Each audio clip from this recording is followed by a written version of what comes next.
Well, what is going on? Welcome to this week's I'm Just Gonna Say It podcast. This week we have Boot from BA Ferguson Guitars. This is a pretty cool dude. I met him in a really tiny town in the middle of South Carolina, and he makes a really good guitar. They're very cool. We'll leave a link to all of his stuff in the description and in the show notes, whether you're watching this on Spotify or on YouTube or you're listening to it on any of your other platforms. I'll make sure it's down there for you. Please do me a favor and check out our other episodes as well as our other YouTube channel, DylanTalksTone.com, because that's where all the other action happens. And yeah, man, we don't have a sponsor, so check out DylanTalksTone.com because that's where the pickups come from. Also, don't forget that we have the bonus episode over there on Patreon, patreon.com/DylanTalksTone. If you join that Patreon, you get the bonus episodes, but you also get all the other stuff from Dylan Talks Tone because we didn't make its own Patreon. So you get a whole bunch of stuff if you join the Patreon thing over there. So check that out. Let's chat with Boot. Well, how's it going? It's going. It's going all right. You know. Yeah. It's been a while since we've talked and hung out at an NAMM show and whatnot. Oh man, I feel like the world is such a crazy different place right now that I don't even know if we would ever meet like that again. Like, yeah, right. Like, yeah, who knows what is going to happen? We don't know. Yeah. So, I guess let's first of all, this is Boot from BA Ferguson Guitars. Tell us what you do, Boot. Yeah. I make guitars, right? Yep. Mainly, I put an emphasis on the reclaimed and responsibly sourced woods, and making mostly electric guitars. I also make acoustic guitars. That's probably the more fun thing I like to do, or the thing that's funnest to me. Yeah, other than that, I teach drum lessons, and that's about it. So are you pretty busy making a bunch of stuff? Yeah. I'm booked into next year with builds. I have a kind of a batching system that I'm still sort of working on refining, but it's usually 6 to 8 guitars per batch. I'm going to start doing more like 8 to 10. Because I think with the new CNC machine, I think it's what I can handle. I hope, and so I'm booked. So there's about 5 batches per year, and the way I do it is there's 3 of those 5 batches will have about 10 guitars, and then the other 2 will have significantly fewer, like maybe 6 to 8, just to kind of give me a break in between a little bit. So I've got into next. I'm looking at my batch board right now. Into next March is what I'm booked into. So yeah, about a year out. Yeah. Wow. Yeah. So yeah, we'll see. It kind of drives me nuts, though. It's. I feel very beholden to people. Very much. I don't want to let people down. So There is that like weird balance between you want them to be exclusive and you want them to feel special when they get them. Yeah. Oh, I waited for this and it's awesome. And then there's that balance that's like a Fender custom shop is like 7 years out right now, and you're like, I don't even know. How would you manage that? I don't even get it. Yeah, I can't imagine being. Oh, yeah. That's just too much. Managing expectations that far out. It's just doesn't even make sense. Yeah. So, okay. I guess let's start with right now, and then we can tell your story in a minute. But sure, you said CNC machine.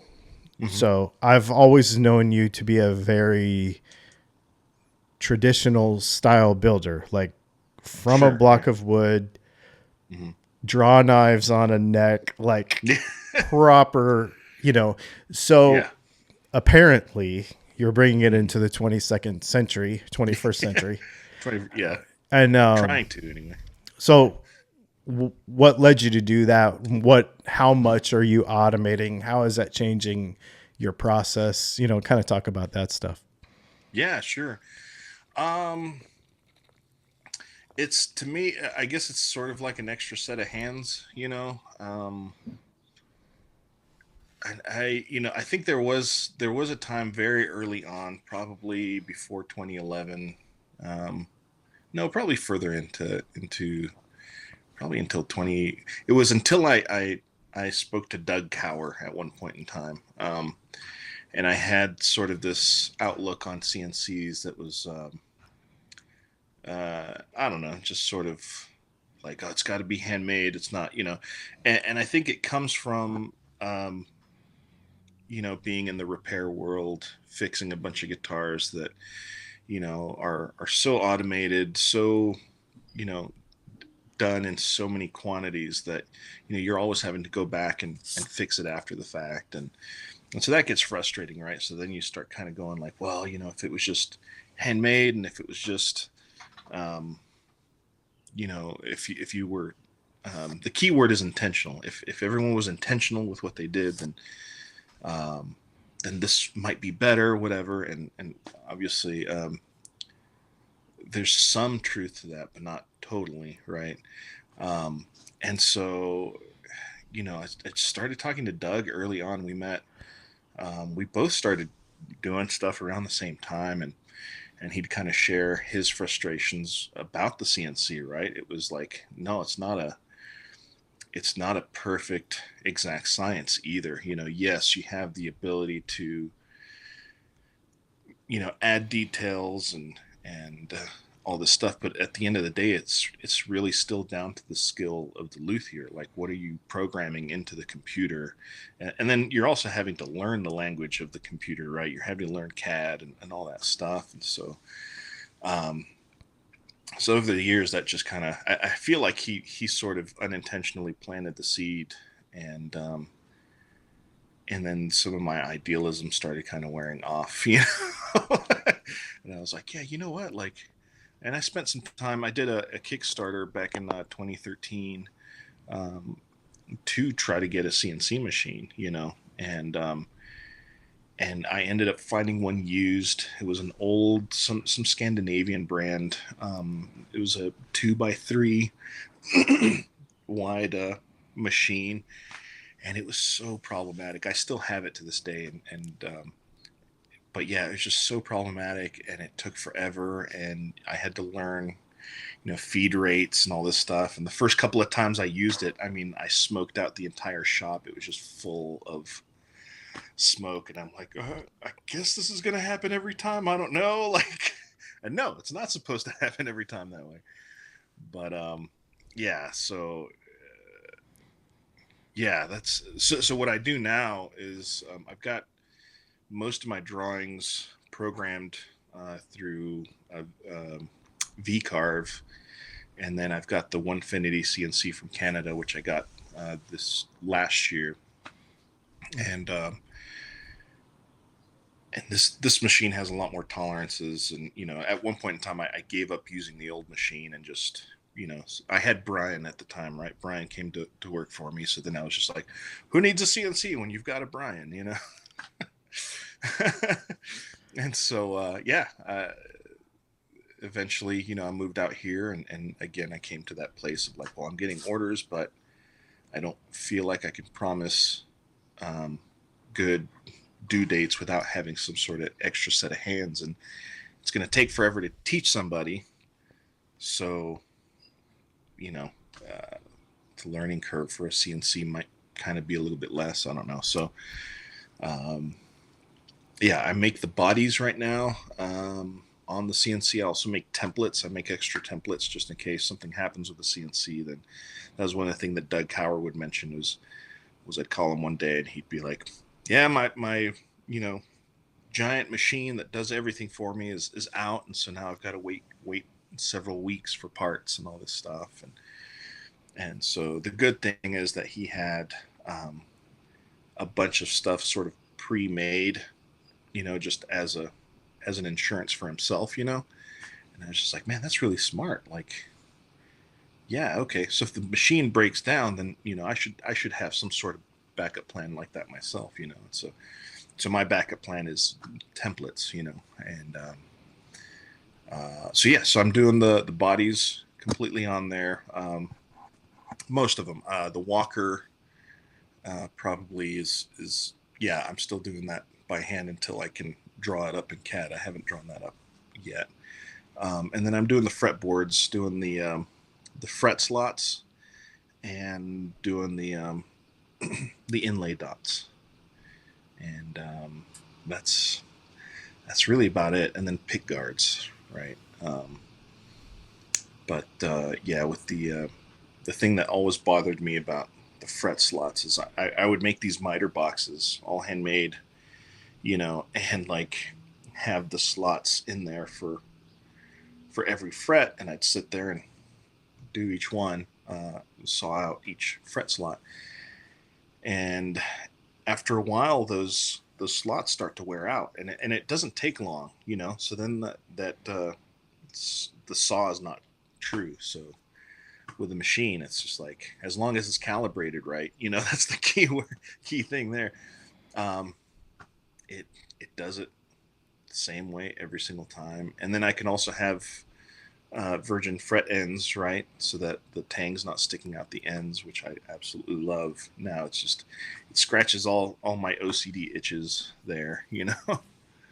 So yeah, that's about it. Oh, and I'll do the headstock logos on standards as well and deluxes. I thought I actually saw that on Instagram the other day. I think you were just showing, I don't know if it was a cap or if it was the peg head itself, but Oh yeah, your logo all cut out of there. It's pretty cool. yeah. It was the headstock plate. Yeah, Gotcha. yeah. Oh, because you put that on top like a, Mm-hmm. yeah, that's cool. Yeah. So because I'll do the clay filling, same stuff that I use for the clay dots. I'll fill it in that way. Oh, okay, cool. Yeah. So when you talk about reclaimed and, you know, sustainably sourced wood, what are you Mm-hmm. talking about? How are you getting it? Where does it come Sure. from? Well, there's a lot of when it comes to wood, and this obviously, and I love that you dispel a lot of myths and stuff when it comes to all this. Is that there's a lot of cork sniffing when it comes to what woods we use and all that stuff, right?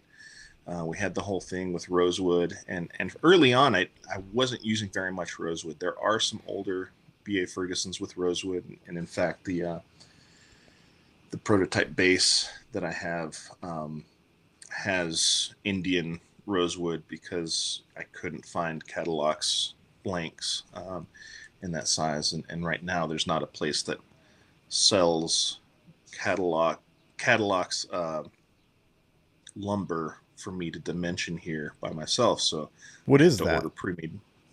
Cadillac's it's an ebony substitute. It's some people call it Mexican Royal ebony, um, but it looks like ebony. Some pieces look like rosewood. It kind of goes back and forth, um, and it's a really really good wood, really stable. In fact, Martin uses it on some of their models. Um, and it's an orchard wood, just like Indian rosewood is an orchard wood, but it got kind of swept under the rug with all the rosewoods with the way they changed the Lacey Act and all that stuff. But um, so that's one of the things that I'm always conscious of is like where's that fretboard wood coming from, right? Like it's got to be something that's renewable, something that later on we're not going to have to freak out and be like, oh, there's a shortage of this wood. Like where are we going to get it from? So Cadillac's was a good candidate for that because it's an orchard wood. Um, I used Wenge at one point, and it's a great sturdy wood, and it's beautiful.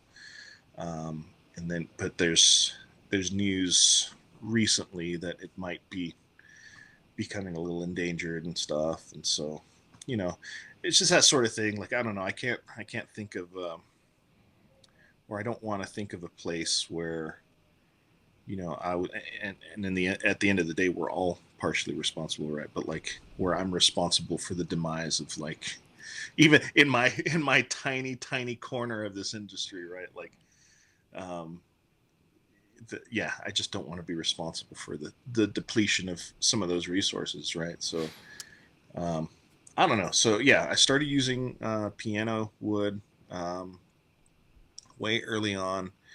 Just people are always, especially in South Carolina when I was over there, people would call up all the time and they could just randomly be like, "You guys want a piano?" You know? And be like, "Oh yeah, sure, why not?" And so we started collecting the pianos and taking them apart, and I brought all that wood over with me, and then just collecting other pieces.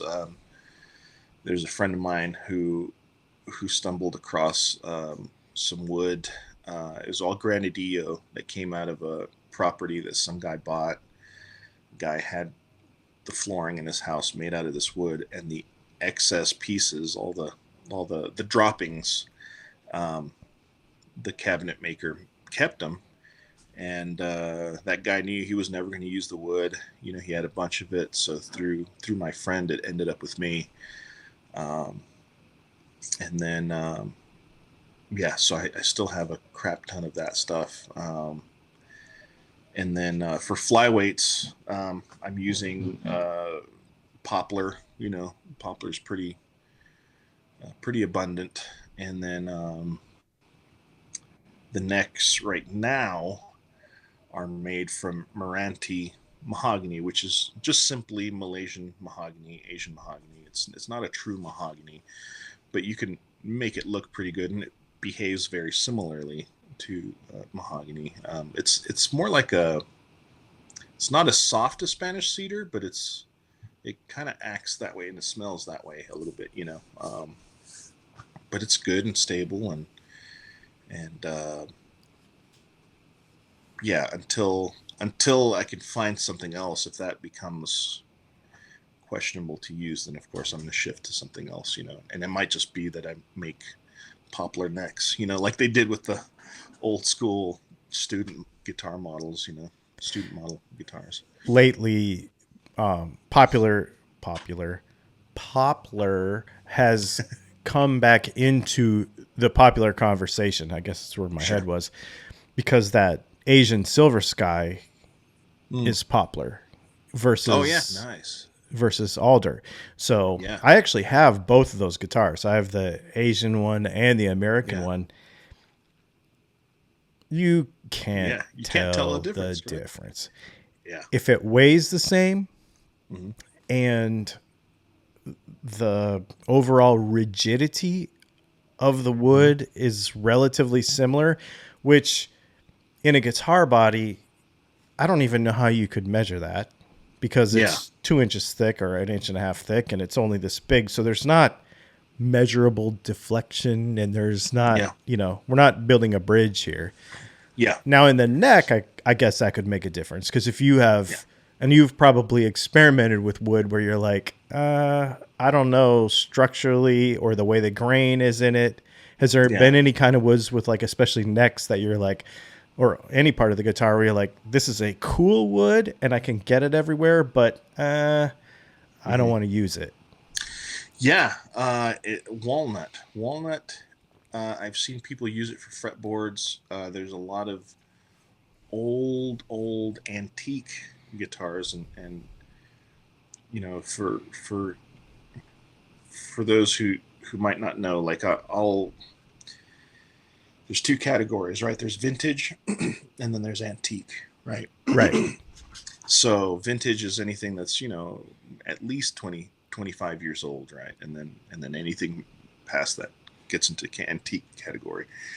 And so when I was doing a lot of repairs, we'd get in old banjos or mandolins, things that were all made by hand, and walnut was a go-to, because what did people do? They used what they had regionally, right? Like there was no cork sniffing about wood at that time, really. If there was a tree in your yard and you wanted to make something, you just cut it down and you made it.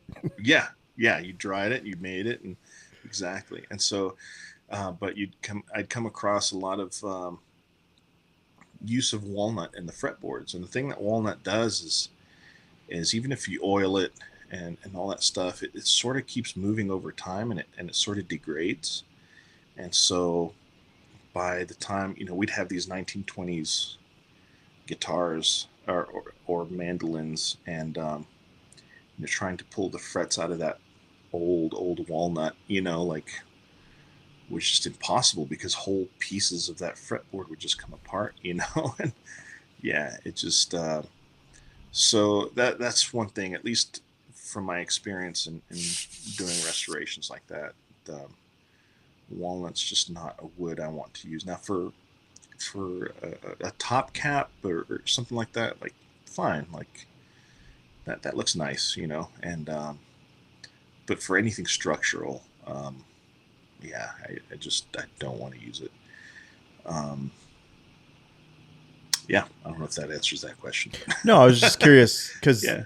You're talking about the whole sustainability thing. It's funny you were saying about, well, in my little small section of the world, and I think of the same thing too, like trying to buy parts responsibly for, I mean, we only make a couple hundred pickups a month here, so we're no Seymour Duncan or anything. Yeah. But just to be responsible. But okay, so let's say you make, 50, 60 guitars a year. It doesn't seem like you're going to make any major effect on the world scene. But I look at it on the influence side of it. You're on Instagram every week. I'm on YouTube. So not that I'm trying to do it on purpose or with any intentional message, but as you're sharing what's important to you, people are paying attention to that stuff. So a positive vibe and message that never hurt anybody. So you know what I mean? Exactly. Like you're probably touching and affecting and moving people's minds forward in a bigger way than just, 50 guitars a year or whatever. So, it's cool to be that positive kind of feel also. Yeah, definitely. Well, and I think it's also an exercise in battling my own existentialism, because it's forcing me to be intentional. It's like, and I think that's really important when you're doing stuff, is just be intentional with it. Like, it helps with my ADD too, but like, if I'm intentional about what I'm doing, where I'm getting it from, then at least I don't know, I'm making it. What was it Mother Teresa that said something along the lines of like, I think that something about, we often hear that you should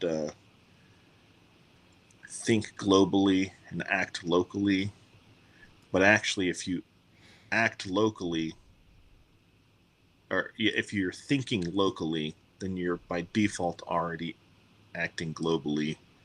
So she kind of flipped it on itself, you kind of said, like, if you're thinking locally, then you're doing what you can within your own,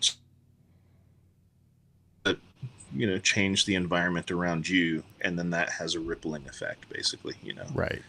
Yeah. So, and especially the way social media works now and stuff. That was one of the things I was going to ask you, actually.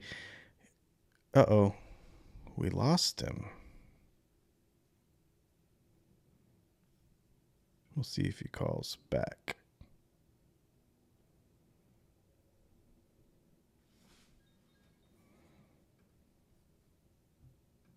oh, looks like we got knocked off or something there. Yeah, we did. No worries. Yeah. One of the things I was going to ask you, let's see if I can remember it now. It might be gone. Oh, I know. We're talking about the whole acting locally, globally thing, and social media obviously changes that. Like how many you can act locally, but like reach way more people from any locale, if that makes sense. Mm-hmm. And it made me wonder, because I've always meant to ask you this actually. How do you sell stuff? Like, what is your... You don't have a huge YouTube channel. You don't have a storefront. You don't have, like many of the 2021 things that people do, but you're a year out. So you must be doing something. Yeah. Honestly, I don't know. If I could, if I could say like, well, I'm a good businessman, or I'm a good salesperson, or man, like I am neither of those things at all. And there was actually one of my dealers, Music Authority, called and put in a second order for guitars, and he was just so glad that they sold quickly, I guess, and all this stuff. And Cosonic had been selling guitars, still selling guitars now, and they seem to sell them as soon as they arrive, almost. And so my thinking immediately goes like, oh, these guys know how to sell guitars. It's great, because I've had dealers in the past that like order, a couple of guitars, and then they sit there forever, and just kind of, and granted, there's so many more variables to that, right? Like, your audience at that time, what probably isn't as much as now, and so on and so forth. But yeah, I just chalked it up to like, oh, those guys know how to sell guitars. So glad I found them, And when Andrew from Music Authority called me and let me know that the guitar sold and he wanted to order more, I asked him, I was just like, well, so what are you guys doing? Like, how are you guys, like, you must, what's your sales secret so I can try to use it, And he was like, man, we're not doing anything. And I'm like, what do you mean?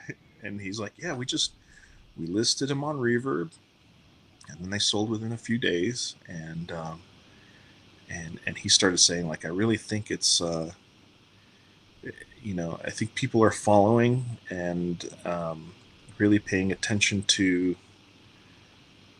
what you talk about and your own sort of motives behind what you do and all that stuff. And I think they see the real person, and I think that counts for a lot. And in my mind, of course, I like all us creatives, like we suffer from that imposter syndrome, so we're just like, oh, that's not, no, like no one cares about my Instagram. Like, I'm regularly trying to convince myself to keep posting stuff, like, because yeah, even now I'm like, no one really cares. Well, so yeah. I will tell you that I've been kind of just spending more time on a deeper Instagram, not just like scrolling through it, but like looking at, the people that I follow, what they're doing. And I actually went live on Instagram this morning and put together some pickups. Now I had all I saw some of that. Yeah. I got the idea from you. I was like, I mean, he just sits there for like 2 hours, like doing something, like a fret leveling, or, fretting a guitar, or inlays, or whatever you're going to do. You just sit there and chat, And I'm like, why am I not doing this? I'm literally sitting here at a desk all day long doing this. Why don't I just chat with people? Yeah. And if that's how you're selling guitars and you're letting people get to know you, then I'm like, I'm all in, because, that's actually why I started this type of podcast. We do all the live stream and the other YouTube stuff. Yeah. But I was just like, I just want to chat with people. I just want to hang out with guitar people, find out about them, learn about them, and just this, like I don't have a format for it. I mean, obviously we want to tell people who you are and what you do and your story and that kind of stuff, but I don't really care. Like, I just want it to make people go and investigate, your Instagram more, or hang out on Sure. my YouTube channel and other places more. Like, but Yeah. that's what you do, you know? Yeah. Yeah. Yeah. I guess it's the new way of doing the advertising for your business. I don't know. I got the idea from the Periscope days. Remember when Oh, Periscope was a thing, right? Like, and I think we did a split Periscope at one point in time as oh yeah. well. Yeah, like, but but yeah, it kind of occurred to me. I was just like, every time I'd scroll through Periscope, I'd just be like, there's just people just literally walking around with their phones on and like nothing else. Like they're not, they might be talking. Some of them are literally just staring at their phone, waiting for, you know, questions to come up. And so, that's kind of where the idea came. And once Instagram started doing live, I just kind of figured why not do it there. But yeah, I think it's kind of interesting. Um, how people have latched onto that, and for me, it was just kind of by accident and kind of, uh, especially during the pandemic. But I was doing that stuff before the pandemic. Was just this sort of, I don't know. This is gonna sound super sad, right? But it's just like sometimes you just feel a little lonely, and you're working on stuff, and you start thinking about old friends or people that you used to have constant contact with, and maybe you don't anymore. So then, yeah, I just started live streaming, seeing if people would chat. And it's funny, I feel like I'm a little fickle with it sometimes now, especially because, obviously the algorithm affects, how people come to your live and all that stuff. And there's times where I've gotten a little grumpy, and I do a short live stream and I see like no one log on, and I just get so mad at this algorithm. I'm just like, man, screw you, man. Just I'm trying to connect with somebody here, and so then I just turn it off, and then maybe later the next day I'll turn it back on. But, oh man, yeah, it's weird. It's I funny. I totally get that because we make 4 pieces of content every week, and Yeah, for me, it's the YouTube thing where it's like, this is the 5th best video of the last 10 that you've made, like how it's performing or whatever. yeah, And I see that thing, man, and it used to like really bum me out. Like I used to yeah, get like, I hate YouTube. Like, why are they doing this to me? And these days, it's more on the imposter syndrome side. Like, why did I make a video that sucked? Like, I need to make a better video. Like, beating yeah, myself. Like, yeah, instead of trying to beat the algorithm, I'm just trying to beat myself, which yeah, that's kind of been always my method anyway. But, get up today and be better than yesterday. That's just a thing I do. But yeah, you have to like really be careful about how you think about it. Otherwise, you just get super bummed out yeah. because they're changing it all the time. Yeah, yeah, and it's going to keep changing. Every single.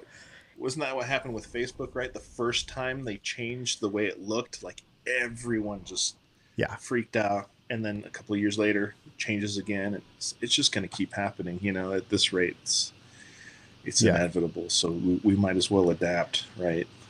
exactly. So let's now. So we know what you're doing now. You're making, give or take 50 guitars a year, Just about. Yeah. and they're selling out. So if you want one, you better grab one. Do you have a website or anything?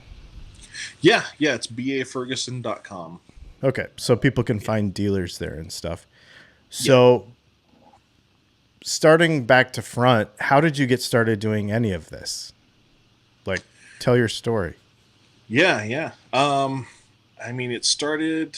I started playing guitar when I was like 14 or 15, and and I started just I saw a bunch of people playing guitar. I was in church and all this stuff, and you know, I wanted to get involved in music. I was listening to a lot of Nirvana and Weezer, and I just was like, oh man, I want to rock out. I had all this teenage aggression I want to get out.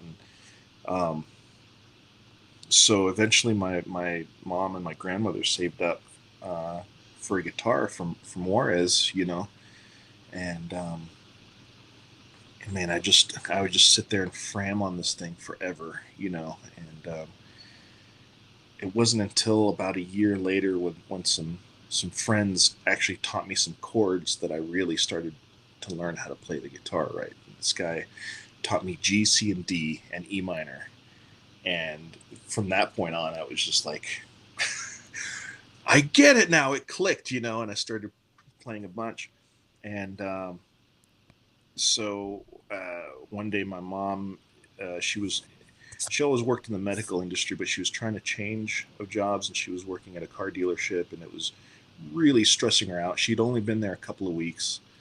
I mean, she was always super stressed at this thing and just kind of freaking out. So she had to work on a Saturday, and she gave me a list of chores to do. It was like 10 o'clock.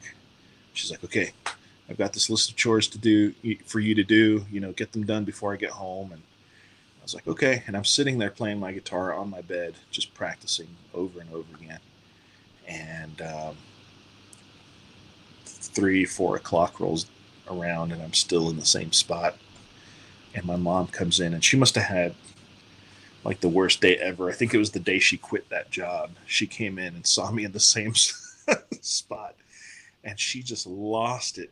And so of course she's yelling at me and all this stuff, and I get up and I start doing my chores, trying to appease her and all this stuff. And the next thing I know, I look at the hallway and I see my mom, and she's yelling at me, and she grabs this guitar and she just starts smashing it on the wall. Oh my gosh. And I'm just like, oh, just in pain in my heart, and all this stuff. And so after the dust settles, I go and I sweep up all the parts and everything, and I vow to like put this guitar back together, and I started literally gluing every piece I could together. I didn't ever actually get anywhere with it, but that sort of led to, exploring the parts and pieces. It just, it's like, what is this?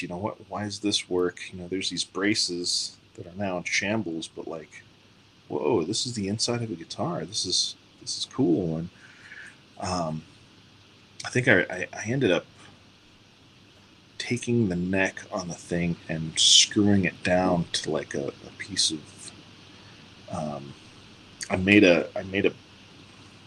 I essentially made a box with like 1/4-inch MDF, and then tried to screw the neck on there. And of course the whole thing folded as soon as I put tension on it. The whole thing just kind of fell apart. But from that experience, I guess my mom had spoken to her boss at the job that she had before she had the car dealership job. They took her back immediately, and she just explained to her boss at that job about what had happened. And out of the kindness of that guy's heart, he was like, well, I've got a couple of guitars laying around at my house you can have. And so next thing I know, I think it was 3 guitars from him. And then at the same time, another friend heard about what happened, and they gave me a classical guitar. And then another friend learned what happened. They gave me an Epiphone FT120, Japanese made, and then a beat up Harmony student model, And so in a very short time, I ended up with about 7 guitars. They were all different. They all had their own issues. Like there was an acoustic. It was a Korean OM copy called Montaya, and the neck was warped on it, and it buzzed all over the place, but it was still kind of cool. And yeah, so it just kind of went from there. I started kind of exploring that stuff. I had a guitar on loan from someone else as well, and when I was practicing with that guitar, I was outside with my buddies, and of course they're playing basketball, and I'm sitting there playing the guitar because I could care less, you know. And the ball ends up flying my direction and hits this classical right in the neck joint and cracks the heel, makes the neck come off the body. And so, but it was enough that, you know, when I looked at it, I told the guy who owned it, I was like, I think I can fix this. Let me try to fix this, you know. And I learned a good bit from my grandfather, who was a carpenter and all that stuff. So, you know, I knew how to use wood glue, and so yeah, I spent several weeks fixing that and restoring it, and it just kind of went from there. Eventually, I got an apprenticeship with Barry Martin, who owns the original Frets and Necks here in El Paso, and yeah, it just went off from there. Just learning the guitar inside and out through repairs and restorations and all that stuff. Yeah, That was really cool. And then how did you end up with a shop like in the middle of South Carolina? well, so my wife is from South Carolina. We met in Mexico, yeah, and so in the middle of my apprenticeship, you know, we got married right as the apprenticeship started, you know, and you know, like there is money to be made from this industry, but at the same time, there's not, you know.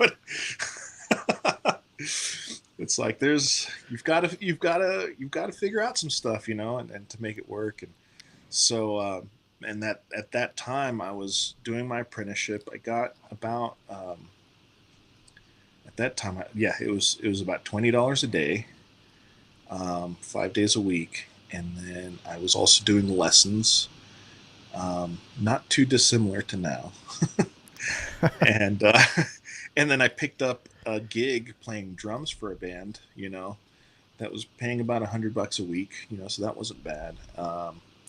And then my wife was working 2 nanny jobs, so at that time, you know, um, I don't know. It's just El Paso's kind of a hard place to live in general. It's probably cost of living is lower than most places, but when you look at the ratio of income to cost of living here, it's pretty out of balance. But so we were just struggling to make ends meet, and then we found out that we were pregnant, and so of course we start strategizing. Well, how are we going to increase our income? And so we decided that, you know, we should try to move back to my wife's home state, you know, and see how that works out. And, you know, when you're younger, you have less to deal with, really. So it's a lot easier to do that sort of thing. So we did. And then slowly but surely, you know, cost of living in South Carolina is way lower. You know, I still look back at that and go like, man, I just wish El Paso had that. That would level things out nicely, you know. But at least it's not California yet. So, but anyway, so yeah, between I was able to have one job out there, and we could afford where we lived, and then I was doing repairs on the side. So for years, I just had an extra room, and I would do all my repairs, and people would call me up. I'd make my business cards. First, I'd make them on whatever printer I could find in the public library, and then eventually I'd started ordering from Vistaprint, and I'd leave my cards in random places, you know, and yeah, that's sort of how it started. Eventually, when Facebook allowed more than just college students to get on, you know, then yeah, I started documenting my work. I started, you know, posting restorations here and there, and the same thing when I started building. I started posting that, so it just kind of went from there. We ended up in Hartsville, which is really close to Florence, where my wife is from, and yeah, it just started little by little taking off from there. You know, with a lot of ups and downs, a lot of crazy stories I could tell on that end, but yeah. It's Cool. yeah, And so, at least it sounds like, in some shape or fashion, you are making a living with music one way or the other, which yeah, is, I mean, these days you have to put together like 3 or 4 or 5 things to make a living with music, but you can still do it. So it's yeah, nice to see that you're able to do that between teaching and sure, all that stuff. yeah, yeah. At least trying to, yeah. My wife has her own thing. She has this thing called Feather and Mountain, and she's making leather crafts and purses and bags and earrings and cool stuff like that. So, yeah, we're definitely multitasking, I guess, so to speak. But yeah, I don't know. Um, yeah, I guess that's just the way we've got to do things right now. Yep. No. Yeah. And you make fantastic guitars. I like Thank the you, thank fact you. that they are unique. You do have, for those of you that are just listening and haven't seen them, original shapes. They're not ultra wacky or anything. What's Yeah, the inspiration for those shapes and peghead and stuff? sure. A couple of different things. Um, so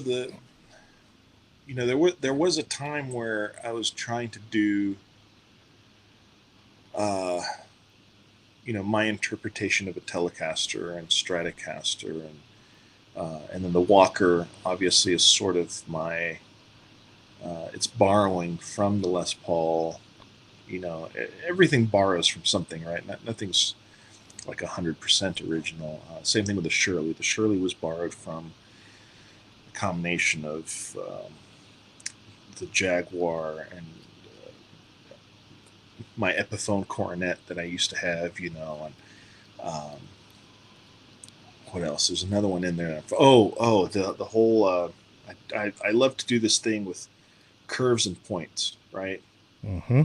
And so that just always appeals to me. And the way that was brought to my attention was Barry, my teacher, my mentor. Would point out in especially in Fender designs, he'd say like, look at these lines, because he's very, when he's not working on guitars, he's drawing, and so he'd show me the shapes on you know the Telecaster, and telling me, like, follow these lines, see how there's I don't know, your eyes just kind of naturally follow stuff. You look at an SG, for example, like you have in the back there, and there's this constant pattern of curves and points and curves and points, and they'll lead you somewhere. And so he just would say, that stuff is really important. Just always thinking about lines and curves. And the one example of that really has always stuck out to me, and it's an extreme example, and I've managed it to make it, I guess, not extreme on the Shirley, is the points and curves on an Ibanez Iceman. Oh, yeah. Yeah. So you've got the big swooping like treble side horn there, and it's kind of ridiculous when you really look at it, but something about it is still, to me at least, very appealing. And so yeah, I just remember looking at that and going, how can I take that concept and just kind of maybe dial it back a little bit, And so if you see here, I've got, this is a Walker. Oh, Oh, yep. and yeah, so there's the point. And then same with this side, um, but uh, hang on, let me see if I can hang this without having to stand up. There we go. But yeah, so I've incorporated that ever since, and So yeah, so the Shirley design borrows from that. Now, like I said, there was a time where I was trying to do my interpretation of every model that existed, and because of that, I went to my first NAMM show in 2011, and I just failed miserably. Like we paid for a booth, we paid to get there, just everything we needed to do to be there, and nothing sold, like nothing. And it bummed me out so much, and we almost went out of business from it as well. We came back. We had to borrow money for gas on the way back from one of the guys that came with us, and so but it taught me a lesson about putting all your eggs in one basket, right? Like I thought, surely we have such a variety here, someone's gonna pick something, and the one thing that everyone, potential people that maybe would have bought something had I not been so idealistic, the one thing they would have bought was the Shirley, because that's the thing that they kept asking about. They kept asking, so that's new, what's that? I'd say, well, it's the Shirley, and and it had the two NES buttons as well. I was experimenting with it was just all it was a mute button and a tone choke. That was it. But it looked cool to have those two little buttons there, I guess, and so um, but yeah, the lesson I took away from that was like, well, everyone seemed to really like the Shirley, so why don't I just make that and just kind of stick with that? And yeah, I think that's been the best decision I've ever made, to just kind of keep it simple, like no one wants my interpretation of a Telly. No one wants my interpretation of a Strat. Like, at least not yet. Like I don't know. Like, and besides, I enjoyed. There's a sense of discovery as you're making something. Sometimes that hasn't. Not that it hasn't been done, but at least in my own style, it wasn't done. So I enjoyed that more. And so that's kind of how that came about. Now, the headstock design came about. I do that. I'm calling it the can opener. That this whole thing. Again, Oh, yep. curve and point, curve and point. Um, Originally, my original design was more of an asymmetrical kind of thing, and I don't know, quite simply, after a while, I just got sick of looking at it. I would get comments of like, "Oh, that's a unique headstock. I like it," and all that stuff. But yeah, the reason I did an asymmetrical headstock was, I always had trouble with symmetry. Like at least in um, my own perfectionist way, that never quite lives up to what I want it to. Right? Like I just figured, well, if I make it asymmetrical, then it doesn't matter. Like if it's a little bit off, doesn't matter because it's asymmetrical. So It's this is my supposed to attempt. be like that. Exactly. So this is now my attempt to stop that.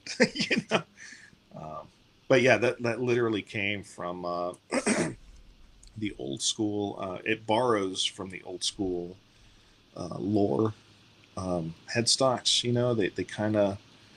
They flare out and they kind of gently taper. And then adding my own twist to that. And your logo on the peg head always reminds me of like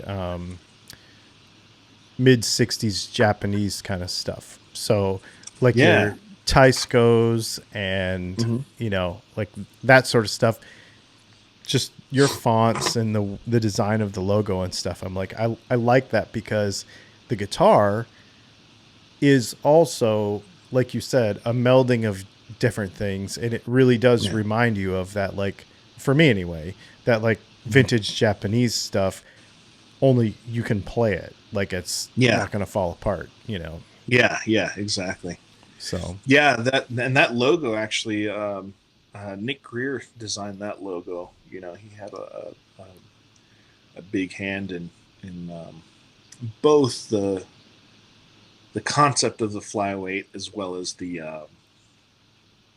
logo. Like he literally just he does graphic design and just made the logo. And I had some things to say about it, and then he changed it up and then gave me the final thing. But yeah, that was all his idea on the orange font. And originally, I just wanted white on there, and just black and white, just keep it simple, because then I don't have to think about, you know, the color of the letters matching the body of the guitar and all that stuff. But the guy who printed up all the head plates, it's just this thin sheet of PVC. It's about what millimeter and a half thick, and then this gets melted on with acetone. Yeah. So, but yeah, he accidentally printed them all in orange. And of course, Nick is like, "What a happy accident! I told you should leave them in orange." Oh my goodness, like, that's so funny. Fine. Yeah. And it worked. It's, you know, it's just kind of, and it's unique. Yeah. It is, because people will go with black on maple. They'll go with silver on, you know, there's like 4 choices of how to put printing on a headstock, I feel like. Yeah. So no, it's different. It's when you're walking down the wall at a guitar store, your guitars don't just blend into, here's all the Strats and Tellys. Like, that's what I like about that stuff. But again, not so wacky that you can't like identify with, oh, I can see where this came from. I can see, because people still want to do that. Even, you know, on an original, quote unquote, original shape, they still want to be like, oh, that reminds me of an Iceman, you know, or whatever. Yeah. So, no, that's really cool. I dig the whole story. I dig the whole story. Thanks. Yeah, it's like I think one of the really unique ones that sort of has that similar aesthetic you're talking about, where it's not so wacky, but it's really, I don't know, it's gentle on the eyes, right? It's I'm sure you've seen Probet guitars out of England. Mm-hmm. Yeah, and he's outright like he's doing a Strat body, right? But it's like he's adding Gibson appointments to it, and the way he does that, it just blends in so well. Oh man, every single time I see him do his stuff, I'm just like, I want one of these, and this is so beautiful. What you like? Yes, like, I don't know. You know what guitar you would like, or I think you would find it fascinating anyway, is I was just watching this morning Casino Guitars, the guys in North Carolina. Okay. Their YouTube channel. They just did a video about baritones this morning. Oh, nice. And Carlos Lopez used to be at the Fender Custom Shop, started his own gig, and he made a baritone. And it's like sort of a Strat, but it's got a Jazzmaster trim. Mm-hmm. It's long scale, bound neck with blocks, kind of a weird shape, 3 mini humbuckers. Like, the same thing. Like, take all the fun things that you think about all the guitars and just make your own thing. I just think it's really cool. And then those guys at Texas Toast in Denver making their Challenger, which is like, it's not a Les Paul, it's not a Telecaster. It's, you know, and I like that a lot. Yeah. I like that stuff. I'm looking them up now and following them. Yeah.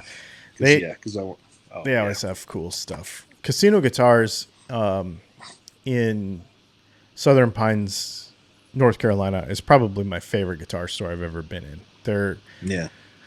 And I'm going up there tomorrow to do some stuff, so I'm pretty excited about that. Nice. So as we close in on an hour, I want to go over to Patreon and talk to you about living in a bus. Yeah. I saw you were doing the RV life there. I did the same thing. Dude. Yes. So, but we did it differently. So I want to know about that. So we'll go over to Patreon and talk about that. Before we do, where can the world find you? You mentioned the website, but make it official. All the grams and everything. Yeah. Where are you at? So BA Ferguson, BAFerguson.com is the main place. You can find out, some stuff on there, right? I'm pretty active on Instagram, so just Instagram.com, BA Ferguson Guitars. And then of course that automatically posts to Facebook, Twitter as well, and very very little on TikTok. Though I'm gonna try to do better on it. It's just I overthink it. That's the only thing I'm not. Here's the thing. I've decided this is the way. I think what we need to do is you need to fret a guitar. Yeah. While unboxing something, while eating ASMR style. And I think you'll cover all. Yes, you cover everything. You just have to do all those things. Eat, and like all the noises. Right. Yes. And then fret a guitar at the same time. Unbox some. You have to unbox a product. That's Yeah. all those together, and I think you'll have a hit. That'll be right. Oh, you can't forget the really annoying music that some people put stuff that. Man. Oh man, I know. Which I think is more common. I feel like it's more common on Instagram Reels. I constantly find myself muting music on Instagram Reels more than on TikTok. See, and then here's what's gonna happen. You're gonna make that video on TikTok. Yeah. That I just said, or you're gonna go live and do it, and then I'm gonna duet it, and I'm just gonna sit there and watch you do it, and that's gonna be my video. What? Yeah. I have all this stuff, and I've made over 1,000 videos, and I'm all I need to do is eat a sandwich. It doesn't make any sense. Wait, I'm gonna write this down. Okay, wait. Okay, eat a sandwich. Yes. Unbox and fret a guitar. And fret a guitar. And then I'll just watch you do it, and that'll be my video. Yeah. We could tag team it. Maybe every other. I'll make a pickup and eat, and you can watch me, and maybe we'll get somewhere on TikTok. Yeah. All right. It's a plan. We're going to do it. All right. I'll tell you what. Let's go over to Patreon and talk about RV stuff. Sounds good. Well, thanks again for hanging out with us for a little bit, Boot. And I appreciate you taking the time. Make sure you go, for all of you who are listening or watching, go check out his stuff. He makes a really cool guitar. They're really cool guitars. And I think we're going to hear from him some more. We've been talking about doing some Instagram stuff together and maybe even collaborating on some guitar stuff. So I'm hoping to hear from him again very soon. For all of you who have listened, thanks for taking the time. I know that it's awesome that you came here and took the time to listen to our podcast. We've got a really cool one next week too. So until then, I guess we'll see you on our other YouTube channel, Dylan Talks Tone, because we've got the news and the live streams and all the other cool stuff coming out. Thanks for hanging out, and we'll see you soon.